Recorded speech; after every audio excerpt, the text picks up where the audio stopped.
7. Discuss the Baroque period, classical period, and Romanticism.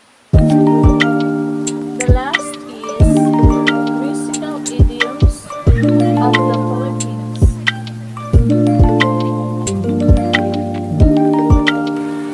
The elements of art is line, shape, form, space, color, texture, and value. Elements of art are stylistic features that are included within an art piece to help the artist communicate. The 7 most common elements include line, shape, texture, form, space, color, and value, with the additions of mark making and materiality.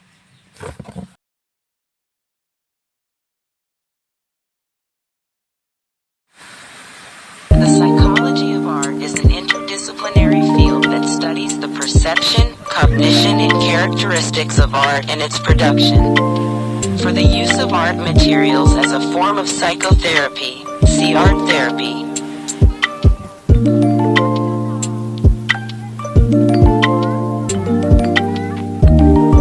It is the study of objects of art considered within their time period. Art historians analyze visual arts, meaning painting, sculpture, architecture, at the time they were created. Art historians are interested in what the works of art represented at the time they were created.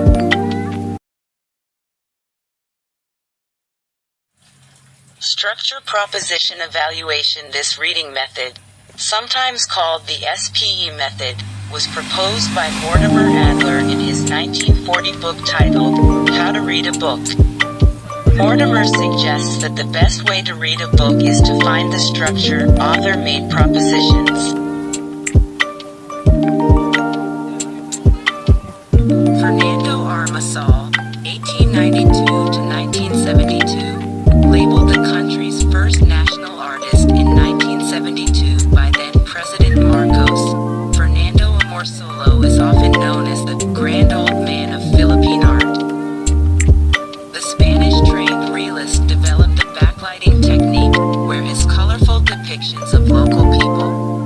Jose Hoya, 1931 to 1995, a Filipino pioneer of abstract expressionism, multimedia painter Jose Hoya uses bold and vibrant colors with a variety of painting techniques, layering, loose impasto strokes, and controlled dips. His harmonious colors are influenced by Philippine landscapes and tropical wildlife. His mastery lies in gestural paintings, where the paint is applied spontaneously on canvas, sometimes directly out of the tube or through the use of broad strokes with Grenadine Arabesque, 1958. Hoya influenced younger artists to explore other mediums such as pottery and printmaking while he served as the Dean of the College of Fine Arts at the University of the Philippines. In 1964, Hoya represented the country in the Venice Biennial, showcasing the advancement of modern art in the Philippines. His most notable painting from 1958, called Grenadine Arabesque, is a large-scale yellow-hued mural that features clusters of sand and impasto. It can be viewed at the Ateneo Art Gallery in Manila. Ida Abad, 1946 to 2004, born on the northern island of Batanes, the internationally revered artist first obtained a degree in political science at the University of the Philippines. Her staunch activism against the Marcos regime in the 1970s led her to move to San Francisco to initially study law, but she found her true calling with art. Her paintings consist of vibrant colors and a constant change of patterns and material. 5. Ang Kyukok, 1935 to 2005, born to Chinese immigrants, Ang Kyukok is the pioneer of Philippine modern figurative expressionism. Awarded as the country's national artist in 2001, he was one of the most successful commercial figures on the local.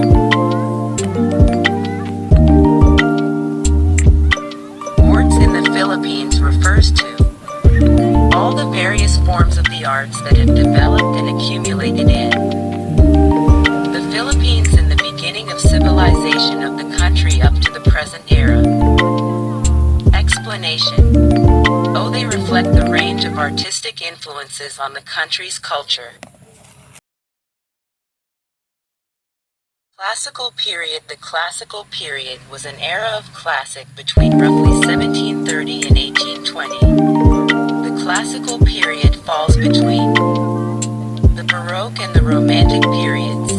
Classical music has a lighter, clearer texture than Baroque music, but a more sophisticated use of Classicism period. Romantic music is a stylistic movement in Western classical music associated with the period of the 19th century, commonly referred to as the Romantic era.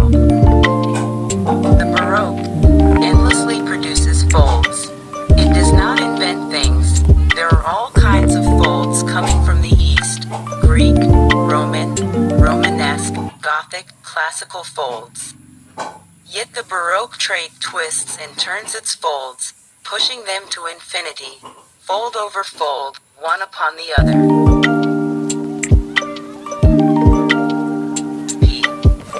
In music, an instrumental idiom refers to writing, parts, and performance, those being idiomatic or non-idiomatic depending on how well each is suited to the specific instrument intended.